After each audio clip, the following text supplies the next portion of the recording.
میں جرمنوں سے کیوں پٹوایا لاکھوں کی تعداد کے اندر؟ معلوم ہوا کہ اللہ کا معاملہ جس قوم سے بھی ہے کووننٹ ہے، وہ میثاق ہے ہمارا اللہ کے ساتھ، میثاق قرآن ہے ہمارا، ان کا میثاق تورات تھی۔ پکڑو اس کو، خذوا ما آتیناکم بقوۃ، پکڑو اس کو مضبوطی کے ساتھ جو ہم نے تمہیں دیا ہے۔ اگر اس سے بے وفائی کرو گے تو ہم سے کوئی تعلق نہیں، بلکہ تم مجرم ہوگے اصل۔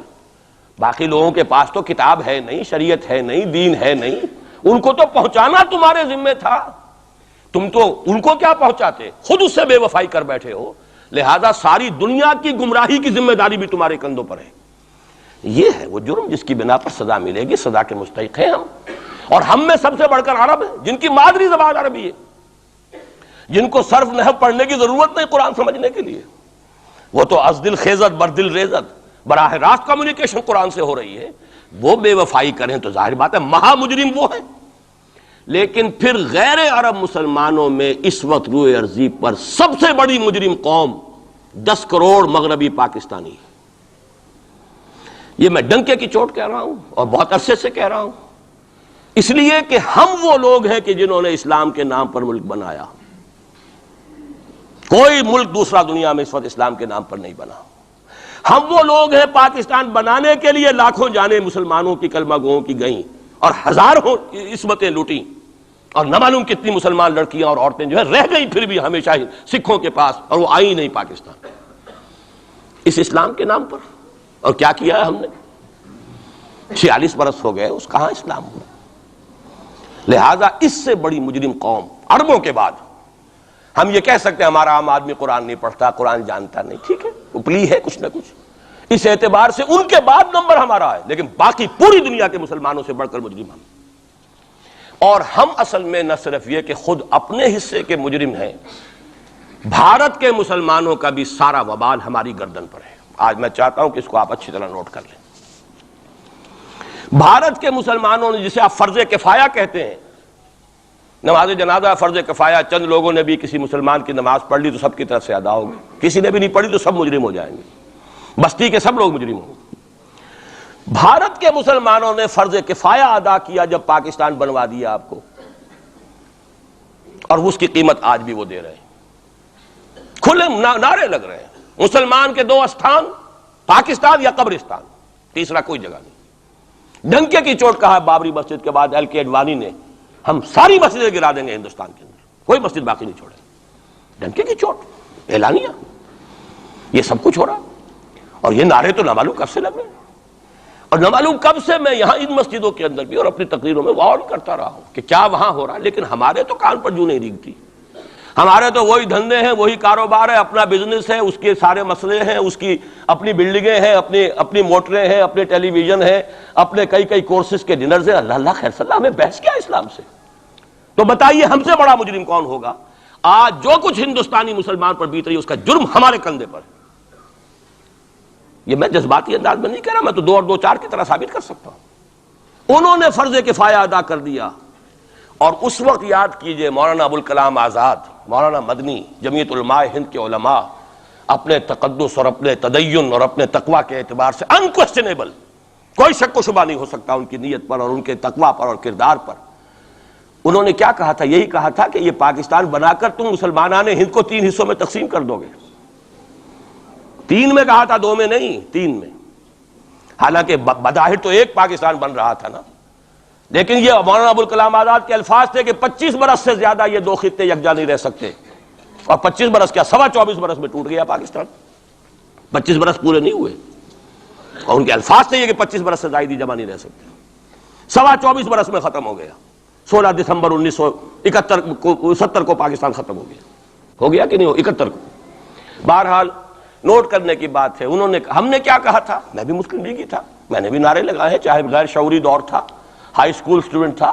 پاکستان کا مطلب کیا، لا الہ الا اللہ، فلک شگاف نعرے لگائے ہیں، اور نوائے وقت کا پرچہ انتظار کرتے تھے اسٹیشن پر کھڑے ہو کر، حصار ریلوے اسٹیشن کے اوپر، کہ اب گاڑی آئی اور اب نوائے وقت لیا، اور پھیل گئے پورے شہر میں اس کو پہنچانے کے لیے۔ ہم کیا کہا کرتے تھے؟ جی نہیں، 2 طرف سے پاکستان جو ہے مضبوط پاکستان ہوگا، ہندوستان میں کسی ہندو کو جرت ہوگی مسلمان کے لیے کوئی میلی نگاہ سے دیکھنا بھی؟ وہ سارے خواب کہاں گئے؟ وہ تو حرم ہوئے۔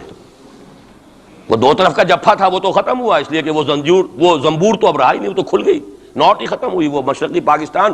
اور حال یہ ہے کہ آپ کی وزیر اعظم بنگلہ دیش نے یہ بھی پسند نہیں کیا کہ بابری مسجد پر جو بیان تھا وہ نواز شریف صاحب کے ساتھ مشترک بیان دے دیں۔ یہ اشتراک بھی دنیا کے سامنے نہ آ جائے کہ مشرقی پاکستان سابقہ اور اس وقت بنگلہ دیش کی وزیر اعظم اور مغربی پاکستان جو اب وٹ ریمینز آف پاکستان کے تحت صرف پاکستان ہے، اس کے وزراء اعظم نے مشترکہ بیان دے دیا۔ یہ بھی نہیں آنا چاہیے، یہ حال ہے ہمارا۔ حالانکہ بات اپنی جگہ پر کوئی ایسی نہیں تھی، کوئی سیاسی نہیں، ایک مذہبی معاملے کے اوپر اظہار رائے کرنا تھا۔ انہوں نے کہا نہیں، آپ کے ساتھ مشترک بیان میں نہیں دوں گی، نہیں دیا اس نے۔ تو وہ جو تھا دو طرف سے جفا وہ تو سن 71 میں کھل گیا۔ جو ہمارا حال ہے وہ تو ہونا ہی تھا۔ یہ ملک بنا اسلام کے نام پر، اس کا استحکام ہو سکتا تھا تو صرف اسلام کی بنیاد پر ہو سکتا تھا۔ اسلام سے غداری کی، لہذا یہاں تو اب قومیتیں ہیں، یہاں تو اب ایتھنک اور ریجنل اور نہ معلوم کس کس قسم کی اور لنگوسٹک جو ہے نیشنلٹیز ہیں، نیشنلزمز ہیں، وہ جو ایک امت ایک وقت میں بن گئی تھی، ایک قوم، مسلم قوم ہندو کے مقابلے کے لیے، وہ تو ختم ہوئی۔ اور حال کیا ہو گیا ہے، اس سے پہلے بھی کبھی کبھی ہندو مسلم فسادات ہوتے تھے۔ کیا سندھ سے مسلمان نہیں پہنچ جاتا تھا وہاں ریلیف کے لیے؟ کیا پنجاب سے اور سرحد سے مسلمان نہیں جاتے تھے؟ بہار نہیں گئے تھے؟ کیا کانپور کی مسجد شہید ہوئی تھی 1915 میں تو پوری ہندوستان سے مسلمان نہیں پہنچ گئے؟ آپ کیا کر رہے ہیں؟ مندر گرا دیے، یہاں بڑی بہادری کا کام کیا، مندر گرا دیے۔ شرم سے ڈوب مرنے کا مقام ہے۔ یہاں بھی گویا کہ ہم اپنے عمل سے اسلام کی مخالفت کر رہے ہیں۔ اسلام تو اجازت نہیں دیتا، آپ کسی اور کے جرم کی سزا کسی اور شخص کو نہیں دے سکتے۔ ہمارے پاس تو یہ سیکریٹ ٹرسٹ ہیں، یہ لوگ ذمہ وہ اپنے آپ کو منواتے نہیں، لیکن ہمارے تصور سے، اسلام کے تصور سے ذمہ ہیں۔ ان کی جان، مال، عزت، آبرو، ان کی عبادت گاہوں کی حفاظت کا ذمہ ہے ہمارا۔ ایک بڑی بہادری کی ہے، ذرا سوچئے تو صحیح کیا دنیا نے سوچا ہوگا، اور نتیجہ کیا نکلا؟ اگر کسی درجے میں بھی بابری مسجد کی شہادت پر کوئی دنیا میں کوئی رائے عامہ ہو سکتی تھی کوئی ہندوستان کے خلاف، ختم ہو گئی۔ جو انہوں نے کیا 10 گنا تم نے کر لیا۔ تم نے ایک مسجد گرائی ہے، تم نے اتنے 100 کہتے ہیں، پتہ نہیں مجھے تو معلوم نہیں 100 گرائے کتنے گرائے ہیں، بہرحال جتنے مندر تھے تم نے گرا دیے۔ فرق کیا ہے؟ ایک کردار ہے تمہارا، ایک ہی تمہارا اخلاق ہے، ایک ہی تمہارا معیار ہے، کوئی فرق ہی نہیں۔ بلکہ وہاں تو کم سے کم یہ تو ہے، دنیا کی آنکھوں میں دھول ڈالنے کے لیے کم سے کم یہ کہ فارن منسٹری جو ہے اس نے ریزائن کیا، ہم نے مان لیا جی ہم نہیں کر سکے، ہم مجبور ہیں۔ حالانکہ سب ان کی اجازت سے ہوا ہے، بلکہ ان کی ملی بھگت سے ہوا ہے۔ لیکن یہ کہ کلیان سنگھ نے فوراً استعفیٰ دے دیا، منسٹری ختم۔ پھر وہ بھارت کی مرکزی حکومت نے اور بھی پارٹیز کو بھی بین کر دیا، اور اس کے بعد یہ ہے کہ انہوں نے حکومتیں بھی 3 اور صوبوں کی توڑ دی۔ وہ تو سرخرو ہو گئے پوری دنیا کی جو رائے عامہ ہے، ہم اس کے سوا کیا کر سکتے ہیں؟ ہمارا ایک دستور ہے، دستور میں جو بھی صوبائی حکومت ہوتی ہے اس کی اجازت کے بغیر ہم فوج بھیج نہیں سکتے۔ وہاں پہ صوبائی حکومت تھی، اس نے ہمیں یقین دہانی کرائی تھی، سپریم کورٹ کو بھی یقین دہانی کرا دی تھی کہ مسجد کو کچھ نہیں ہوگا، تو ہم تو اس کے اوپر ڈیپینڈ کر رہے تھے۔ ہے سب جھوٹ، سب کو پتا تھا جو کچھ ہوگا، اندر خانے ملی بھگت تھی۔ لیکن یہ ہے کہ کم سے کم انہوں نے فیس سیونگ کے لیے ان کے پاس مواد موجود ہے، آپ کے پاس تو وہ بھی نہیں۔ آپ کے تو اخبارات نے لکھا ہے کہ کارپوریشنز کے ٹریکٹرز جو ہیں گئے ہیں گرانے کے لیے، اور وزراء جو ہیں، ایک وزیر کا نادر پرویز کا تو نام آیا ہے، اخبار میں خبر تھی، ہم نے بھی پڑھی تھی، فوٹو بھی دیکھا تھا کہ وہ خود ہاتھ میں پھاوڑا لے کر جو ہے وہ منظر گرانے کے لیے چلے۔ یہ جو صورتحال ہے جان لیجئے، اس وقت میں آپ کو بتانا چاہتا ہوں ہندوستان کے مسلمان پر تو جو قیامت بیت رہی ہے بیت رہی ہے۔ میں نے اپنا ایک تاثر کچھ عرصے پہلے یہاں شاید بیان کیا تھا، رہا ہے میرا تاثر، اور وہ ہے اصل میں وہ لاسٹ سپر جو ہے انجیل میں جس کا تذکرہ ہے حضرت مسیح علیہ السلام نے جو آخری کھانا رفع سماوی سے قبل کھایا ہے اس باغ میں جہاں روپوش تھے اپنے حواریین کے ساتھ۔ تو اس میں یہ الفاظ آئے ہیں، میں نہیں جانتا صحیح ہیں غلط ہیں، وہ ایک علیحدہ بات ہے، کہ آپ نے وہ روٹی توڑی اور کہا کھاؤ، eat and this is my flesh, یہ میرا گوشت ہے، کھاؤ۔ اور اس کو کہتے ہیں وائن، کوئی مشروب ہوگا جو بھی ہوگا، ڈالا کہ پیو، drink and this is my blood. میرا احساس ہمیشہ یہ رہا ہے، اس کے بعد کچھ ماند پڑ گیا جب یہاں مسلمان نے یہاں مارا ہے اور کچلا ہے اور زندہ آگ میں جلایا، پھر بات ختم ہو گئی، میرے دل کے اوپر سے وہ احساس ختم ہو گئے۔ وہاں ہندو کے ہاتھوں جب مسلمان کے ساتھ یہ کچھ ہوتا تھا تو پھر جب میں کھانا کھاتا تھا محسوس کرتا تھا کہ میں ہندوستانی مسلمان کا گوشت کھا رہا ہوں اور ہندوستانی مسلمان کا خون پی رہا ہوں۔ یہ ہمیں عیش جو یہاں حاصل ہے، جو آرام حاصل ہے، جو ہمیں یہاں پر سہولتیں حاصل ہیں، جو معاشی اس کی کاسٹ پر ہے۔ اس نے آپ کو یہ ملک لے کر دیا اور آج تک اس کی قیمت ادا کر رہا ہے، اور ہم جو ہے عیش کر رہے ہیں، گل چھرے اڑا رہے ہیں. یہاں جس کے پاس 2 پیسے ہو گئے برقع اتار کے اس نے پھینک دیا کہ معلوم ہوتا ہے کہ یہ تو مفلسی کو چھپانے کا ذریعہ تھا. 4 پیسے ہوں، اچھے کپڑے پہنے ہوئے ہوں، میک اپ صحیح کیا ہوا ہو تو پھر برقعے کی کیا ضرورت ہے؟ اور میں نے شاید سنا ہے آپ کو، مجھ سے تو چند لڑکیوں نے یہ الفاظ کہے باقاعدہ.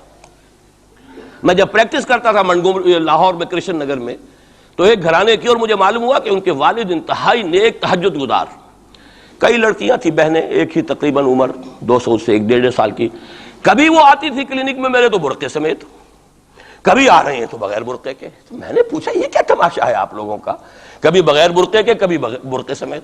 صاف جواب دیا، میں ان کے الفاظ کوٹ اینڈ کوٹ میں ان کے الفاظ کوٹ کر رہا ہوں. ڈاکٹر صاحب جب ہمیں کوئی میک اپ کرنے کا، کپڑے بدلنے کا موقع نہیں ملتا تو ہم برقع پہن لیتے ہیں، اور جب ہمیں موقع ملتا پھر ہم برقع کائے کو پہن. تو گویا کہ اس کو چھپانے کا ذریعہ برقع ہے کہ کپڑے میلے ہیں، میک اپ نہیں کیا تو لہذا برقع پہن لیا. یہ ہے حال پاکستان میں اسلام کا جو ہم نے بنایا ہے. تو میں جو کچھ دیکھ رہا ہوں وہ یہ ہے کہ ہندوستان میں تو قیامت، اب وہاں جو آفیشیل فگرز ہیں 1000 1200 کتنے ہیں، لیکن کم سے کم 10,000 آدمی، اور اب یہ چین ہے فسادات کی. کل کے اخبار میں احمد آباد کی تھی، کبھی کہیں ہے کبھی کہیں ہے. اور واقعہ یہ ہے کہ تبصرے یہ ہو رہے ہیں کہ ہندو فنڈامنٹلزم از آن دی رائز. یہ جو کچھ ہوا ہے، جتنا بھی اس کے اندر ان کو گرایا گیا ہے، ان کی حکومتیں گرائی گئی ہیں، اس سے انہیں تقویت حاصل ہو رہی ہے. They are getting stronger and stronger.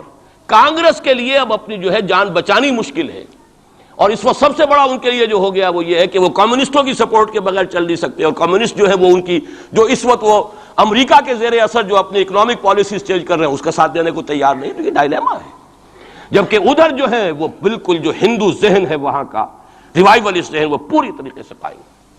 تو اب اس وقت میں اس کے حوالے سے عرض کر رہا ہوں کہ ہندوستان اور پھر پاکستان کو علیحدہ نہ سمجھیے، اس لیے کہ ہندوستان کو اگر انہوں نے مسلمانوں سے یا اسلام سے خالی کرا لیا تو پھر ان کے بعد ان کا ٹارگٹ جو ہے پاکستان تو ہے ہی ہے. ہم تو ان کے ٹارگٹ نمبر 1 ہیں. ذہناً انہوں نے کبھی پاکستان کو تسلیم نہیں کیا. اور ہمارا اب ساتھی ہے کون؟ اللہ پر تو نہ یقین نہ اس سے ہمارا تعلق. جو معاملہ نہ دارت سخن آشنا نہ باشد. اللہ سے تعلق کیا ہے ہمارا؟ اللہ سے کون سی دوستی ہے؟ اللہ کیوں ساتھ دے ہمارا؟ ہم تو مجرم ہیں نمبر 1 اس کے. اور باقی دنیا میں جن پر سہارا تھا، جن پہ تکیہ تھا، وہی پتے ہوا دینے لگے. وہ تو بالکل امریکہ کی پالیسی معلوم ہوتی ہے کہ ہمیں تو ہاتھ پاؤں باندھ کر جیسے ہندو کے سامنے ڈال دیا جائے. کبھی وہ ٹیررسٹ اسٹیٹ قرار دینے کی دھمکی آ جاتی ہے، فیلرز کی شکل میں آ جاتی ہے. یہ فیلرز دیے جاتے ہیں اس لیے تاکہ بات پہنچ جائے. اگر صرف بات اس طریقے سے انڈائریکٹلی پہنچنے سے مطلوبہ مقصد حاصل ہو جائے تو خام خواہ براہ راست کہنے کی ضرورت کیا ہے؟ وہ مطلب تو حاصل ہو. سب نے سجدہ سہو کیا ہوا ہے. ہمارے ہاں ہر ادارہ سجدہ سہو کر چکا امریکہ کے سامنے، ٹوٹل سرنڈر. اور یہ بات جو قاضی حسین احمد صاحب کہہ رہے ہیں 100% درست کہہ رہے ہیں، 100% درست کہہ رہے ہیں. ٹوٹل سرنڈر، چاہے وہ بے نظیر ہو، چاہے وہ نواز شریف ہو، اور چاہے وہ کوئی اور ادارہ ہو آپ کا جو یہاں پہ قوت کا اصل سرچشمہ ہے اور منبع ہے، سب کے سب 100% جو ہے اس کے سامنے سجدہ کر چکے ہیں. یہی وجہ ہے کہ وہ بے نظیر کا ساتھ نہیں دے رہے. بے نظیر کا ساتھ کائے کو دے؟ اگر نواز شریف ان سے بڑھ کر، ہم بھی ہیں دربار کے، اگر یہ کہنے کے لیے وہ ان سے بڑھ کر تیار ہو تو اسے کیا ضرورت پڑی ہے؟ اس کی کون سی کوئی رشتہ داری ہے بے نظیر کے ساتھ یا کسی اور کے ساتھ؟ ہاں اگر نواز شریف کہیں کسی جگہ پر بھی کوئی اپنے پاؤں کو گھسیٹتا، ڈریگ کرتا اپنے فیٹ کو، کہیں کوئی رکاوٹ ڈالتا، پھر ٹھیک ہے، پھر اس کو آلٹرنیٹ لانے کے لیے تو کوئی ہے نا کوئی سوال.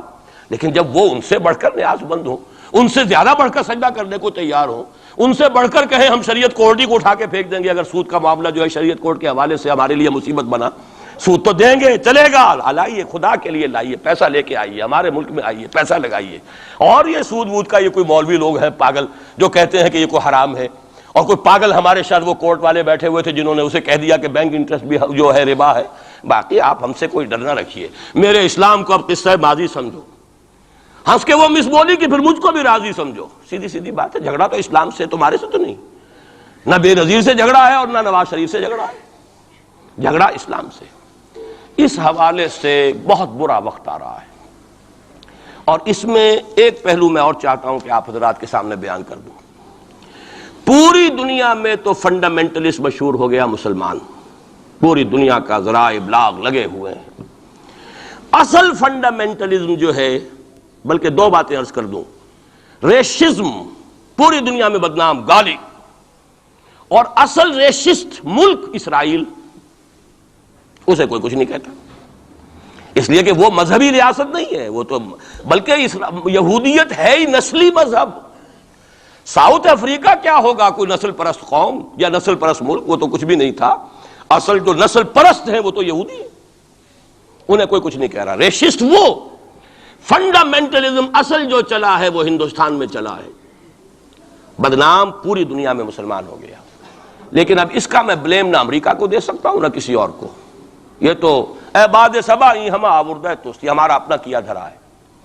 میں آپ کو ایک حوالے سے بتا دینا چاہتا ہوں، ہمارے ہاں علامہ مشرقی اٹھے، چپ راس چپ، چپ راس چپ اور بیل چاپ، پورے ہندوستان کو دہلا دیا، دہل گئی زمین ہندوستان کی، راس کماری سے لے کے درہ خیبر تک، اور بڑے بڑے نوٹیبلز۔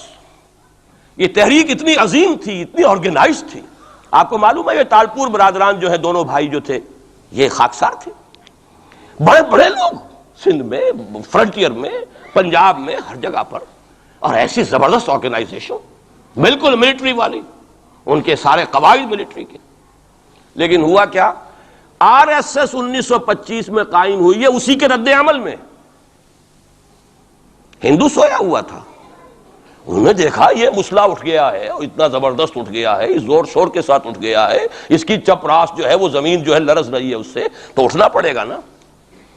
لہذا باقاعدہ جو آر ایس ایس 1925 میں قائم ہوئی ہے، اسی کے رد عمل میں، اور اس مقصد کے ساتھ، ڈکلیئرڈ مقصد، ہندوؤں کو متحد کیا جائے تاکہ وہ بھرپور طریقے سے مسلمانوں کا مقابلہ کر سکیں، ہندو واد آن دی ڈیفینسو۔ لیکن 1925 سے لے کر آج تک کتنے سال ہو گئے، 67، 67 برس تک ایک جماعت کا حوصلہ دیکھیے، اس کا ظرف دیکھیے، آج تک سیاست میں حصہ نہیں لیا، پاور پالیٹکس سے کوئی تعلق نہیں۔ 67 لانگ ایئرس، اتنی فالوئنگ ہے کہ ویسٹ میں تو اتنی موٹی موٹی کتابیں چھپی ہے، شکاگو یونیورسٹی سے اتنی موٹی کتاب تھی، برادرہڈ ان سیفرن، آر ایس ایس کے اوپر ڈاکومنٹ، 25 لاکھ ان کا اس وقت کارڈر موجود ہے جو کہ ان کا ٹرینڈ ہے والنٹیئر۔ لیکن وہ جماعت الیکشن میں نہیں آئی، کچھ اپنے اثر تحت کچھ اور لوگوں کو لڑو، اور آپ نے نام بھی نہیں سنا ہوگا، اس کے 3 امیر یا گرو جو ہیں گزر چکے ہیں، تیسرا ہے اس وقت۔ پہلا ڈاکٹر بالی رام ہیجواڑ، کسی نے نام سنا آج تک؟ کوئی پرسنل پبلسٹی کی کوشش کی، اس نے کام کیا۔ دوسرا مہادیو گولوالکر گرو جی، کسی نے نام بھی نہیں سنا ہوگا۔ اس وقت کون ہیں؟ بالا صاحب دیورس۔ یہ 3 ان کی عمارتیں کہہ لیں یا جو بھی کہہ لیں، خلافتیں ہیں جو آئی ہیں، اور ایسا منظم نظام ہے، لیکن کہیں سیاست میں حصہ نہیں۔ ہمارا فنڈامنٹلسٹ سیاست کے میدان میں آ کے زیرو ہو چکا۔ پہلے تو علامہ مشرقی اٹھے تھے، وہ تو ویسے ہی ایک جوش کے اندر آ کر ایک خاص جذباتی کیفیت میں اپنی موومنٹ کو کال آف کر کے بیٹھ گئے۔ 10 لاکھ آدمی، غالباً 10 لاکھ کی فگر تھی، 10 لاکھ یا 1 لاکھ جتنے بھی تھے، میں فگر کے بارے میں نہیں کہہ سکتا، دلی میں جمع نہیں ہوں گے تو میں پارٹی کو ڈسبینڈ کر دوں گا۔ وہ چند افراد کی کمی رہ گئی تھی اس فگر سے، تو اسی غصے میں آ کر پارٹی ڈسبینڈ، ختم۔ اب وہ خاکسار ہمارے ہاں تو رہ گئے، کبھی کسی خاص سیریمنی کے موقع پر کچھ سلامی دینے کے لیے چپراس کرتے ہوئے آ جاتے ہیں بیچارے، وہ ان کے تو کوئی نام و نشان بس اس معنی میں ہے کہیں، اللہ اللہ خیر سے۔ اصل فنڈامنٹلسٹ آرگنائزیشن جماعت اسلامی ابھری، لیکن اس نے پاکستان میں آتی پاور پالیٹکس کے اس کے اندر اپنے آپ کو دفن کر کے زیرو کر دیا۔ وہاں یہ معاملہ چل رہا ہے، یہ ہے اصل میں جو فرق آپ کو سمجھنا چاہیے۔ یہ 1925، یہ جو دوسری جماعتیں ہیں، وی ایچ پی ہے، وشوا ہندو پریشد، یہ اس کی ایک ذیلی تنظیم ہے، جیسے جماعت اسلامی کی ذیلی تنظیمیں ہیں اسی طرح کی ذیلی تنظیم ہے۔ آر ایس ایس خود کبھی نہیں آئی پالیٹکس میں، اور 2 مرتبہ تاریخ میں اس کو بین کیا جا چکا ہے ہندوستان میں، چونکہ آر ایس ایس کا آدمی تھا جس نے گاندھی کو ایسیسینیٹ کیا تھا 1948 میں، دی پارٹی واز بینڈ۔ اس کے بعد جب اندرا گاندھی کا دور آیا ہے وہ ایمرجنسی کا، اس میں بھی پارٹیز اس نے بین کی تھی، آر ایس ایس بھی بین ہوئی ہے، لیکن ہر مرتبہ پہلے سے زیادہ ابھر کر آئی ہے وہ۔ اور آج یہ سب کے سب وی ایچ پی والے، بی جے پی والے، یہ سب در حقیقت آر ایس ایس کے آدمی، اور یہ ان کا ڈکلیئرڈ ایم اب بن چکا ہے، اور حالات جو ہیں ہم اس سزا کے بالکل مستحق ہو چکے ہیں۔ اسیاں سے کبھی ہم نے کنارہ نہ کیا، لیکن تیری رحمت نے گوارا نہ کیا۔ یہ تو ہو سکتا ہے اب بھی ہم اسی اللہ کی رحمت پر تو ادھار کھا سکتے ہیں، لیکن واقعہ یہ ہے کہ ہم اس سزا کے بالکل مجرم ہو چکے ہیں اور مستحق بن چکے ہیں، اور نظر یہ آ رہا ہے کہ اب حالات ہمارے لیے زیادہ سے زیادہ پیچیدہ سے پیچیدہ، مشکل سے مشکل، اور زیادہ سے زیادہ جو ہے گمبھیر ہوتے چلے جا رہے ہیں۔ بھارت میں ہندو فنڈامنٹلزم بڑی تیزی کے ساتھ ایک طوفانی شکل کے اندر آیا ہے، اور بھارت میں تو مسلمان تنظیم کوئی ہے ہی نہیں۔ آپ کے شاید علم میں آیا 2 جماعتیں بین کر دی، جماعت اسلامی بین۔ ارے جماعت اسلامی بھارت کی جو اصل جماعت ہے وہ تو ایک علمی کام کرنے والی، دعوتی کام کرنے والی، قرآن مجید کے تراجم شائع کی سیاست میں تو ہے ہی نہیں ہوا، لیکن یہ کہ اس کا اور سوال ہی پیدا نہیں ہوتا ٹیررزم کا یا کسی درجے میں بھی کوئی اس طرح کی ایکٹیویٹی جماعت اسلامی۔ لیکن وہ ہے نا کہ وہ ترازو کا ایک پلڑا اگر ادھر 3 کو بین کیا تو ادھر بھی 2 تو ہوں کم سے کم، وہ جماعت اسلامی بھی بین ہوگی۔ ہاں کشمیر میں جماعت اسلامی کا ایک رول ہے، لیکن کشمیر کی جماعت اسلامی علیحدہ جماعت اسلامی ہے، وہ ہندوستان کی جماعت اسلامی سے اس کا تعلق نہیں ہے۔ جیسے پاکستان کی جماعت اسلامی، مشرقی پاکستان یا بنگلہ دیش کی جماعت اسلامی، ہندوستان کی جماعت اسلامی اور کشمیر کی یہ 4 علیحدہ ہیں بالکل، ان کا آپس میں تنظیمی رابطہ کوئی نہیں۔ کشمیر کی جماعت اسلامی یقیناً ہے، اور یہ سمجھتا ہوں میں، اور یہ صحیح بات ہے، بعض تبصرہ نگاروں نے لکھی بھی ہے کہ اصل میں اس وار سے انہوں نے کشمیر کے مسئلے میں جب یہ بین کیا ہے وہاں کی 3 ہندو جماعتوں کو، تو اس کے ساتھ ہی 2 مسلمانوں کو ایک لپیٹ میں لے کر پارٹیز کو، تو کشمیر میں جو جماعت اسلامی چونکہ ابھی تک وہ بینڈ نہیں تھی، اور جماعت اسلامی کا آرگنائزیشنل جو ہے بیکنگ مل رہی تھی حزب المجاہدین کو، جو وہاں پر جو بھی اس وقت جو جد و جہد کر رہی ہے، لہذا اس کو کمزور کرنے کے لیے کیا ہے۔ لیکن یہ کہ ہندوستان میں کوئی مسلمانوں کی لیڈرشپ ہے ہی نہیں، سارے قائدین تو پاکستان بنا کے پاکستان آ گئے تھے، رہ تو گئے تھے وہاں پہ وہی جمعیت علماء ہند کے لوگ، اس وقت بھی سنبھالا ہے تو انہوں نے سنبھالا ہے، مولانا حفظ الرحمان سہاروی نے سنبھالا ہے، مولانا ابوالکلام آزاد نے کچھ سنبھالا دیا جتنا بھی دے سکے ہیں، باقی مسلم لیگی تو سبھی آ گئے تھے، وہاں سے رہ کون گیا تھا؟ لے دے کر مدراس میں کوئی 1-2 اور کیرالہ کے اندر، کیرالہ میں البتہ یہ کہ راشٹریہ سیوک سنگھ کے مقابلے میں مسلم سیوک سنگھ قائم کیا گیا، اور وہ کام بہت اچھا کر رہے تھے، لیکن یہ کہ